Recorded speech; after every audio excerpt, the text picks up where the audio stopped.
আপনার এলাকা সাইরা চলে যেতেছি, আপনার এলাকায় আর থাকবো না। আমি যে এলাকায় থাকতাম আমার সবাই পাগল করে ডাকতো, কষ্ট পেয়ে আমি আমার বন্ধুর এলাকায় আয় পড়ছি।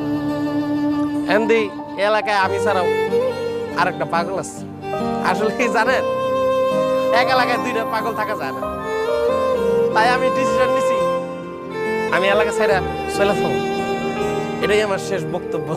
কি বলছিস এগুলা? হ্যাঁ, চুপ থাক, উল্টো কথা বলবি না, চুপ থাক। এই আপনারা যান, যান। এই, আপনারা কেউ যাবেন না, আর যান তো, যান যান যান। আপনারা শুনেন আপনাদের একটা ছোট্ট গল্প শুনেন। আমি একটা মেয়েরে অনেক ভালোবাসতাম, কিন্তু দুঃখের বিষয় আমার আব্বা ওটা মাইনা নেন। আমার আব্বা ওই মেয়ের এলাকার থেকে তাড়াই দিছে,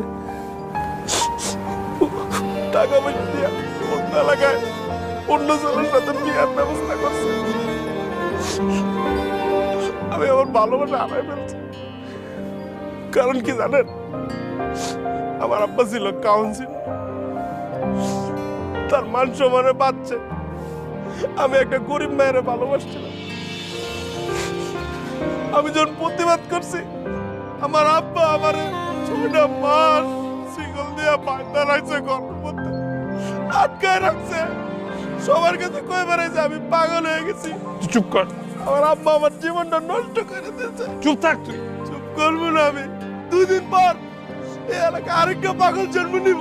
এই যে আমার বন্ধু, আমার বন্ধু 2 দিন পর আমার মতন পাগল হয়ে যাব। আমার মতন ছেলে কর কোনো ইচ্ছা নাই। কারণ কি জানেন, ওর আব্বা একটা শিক্ষিত মানুষ, একটা বড় পুলিশ অফিসার। আমার বন্ধুর আব্বা আমার বন্ধুরা বানাতে চায় পুলিশ অফিসার। কিন্তু বিশ্বাস করেন, আমার এই বন্ধুর বিন্দু মাত্র ইচ্ছা নাই পুলিশ অফিসার।